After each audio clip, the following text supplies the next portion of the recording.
Well, look at that, would you, another day. Taming the Perilous Skies, 100 days until launch. And so now it is day, and we're on the week of multimedia and how to bring a story to life in a multimedia world. Yesterday we talked about Reddit, just kind of fun little tactical thing that can help my readers to engage with the story if I have that many to justify it. And so we're going to cover another topic on that today, a topic that was led off by Russ Nickel, Joshua Pavato, Patrick Wimp, and myself in a great interview that I hope you've already seen and you enjoy. What have I been up to? First of all, I've been listening to my story. Yeah, still listening to the story, but you know what? I listened to the last 15 chapters at double speed, followed with the text. I wasn't very diligent around reading the text while listening. I've been listening to the chapters while like driving into town, and so not as focused as I was on these last, say, 15 chapters. And man, I gotta tell you, I just was really happy. You know, on day 94, I talked about just being satisfied, you know, with the work, but just in the last day listening to those last chapters, I was very satisfied with the work. I was really happy with how it came out. And so today, I'm going to cover another topic on bringing story to life in a multimedia world. And so another thing that I'm going to be doing, and I encourage you to look at this maybe for your website or for your world, however you do it. I'm going to be putting this on my website, and that is to have an interactive experience. So a chat that's called Ask Brian, or Ask Medlock, or Ask Brian Medlock.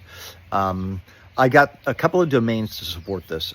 AskMedlock.ai, BrianMedlock.com, I think, and then AskBrian.ai. Anyway, I got a few of them, but really, you know, if it becomes a thing, fine, I've got the domain and it can be a thing.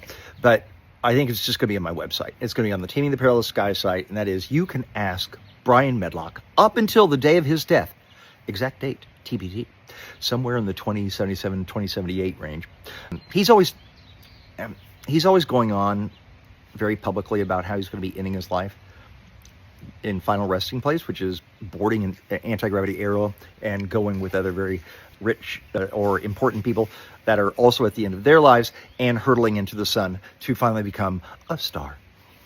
And so that's, you know, his plan, but he keeps putting it off, just to kind of tease people and drag them along and feel so self-important because people rally around him. Don't die, please don't. And so he puts it off. So when does he die? I don't know, 2078, something like that. Anyway, interactive. My approach is to create a chat that is Brian Medlock, knows everything he knows up until the date of his death. And so that means everything about the fall of 2076. Everything about his life, everything about the world, the invention of anti-gravity, all the things that came up to that point. And so readers will be able to interact with that. So I'm excited to create that interactive experience. That's the topic for today, creating an interactive chat with your characters, your world. Maybe there's something in ChatGPT or in the realm of AI that you will do to support your world. All of next week will kick off with Elizabeth Ann West and the role of AI and technology in particular in changing how we write the story. But this week is all about bringing a story to a multimedia world, and that was today. Until tomorrow, wink.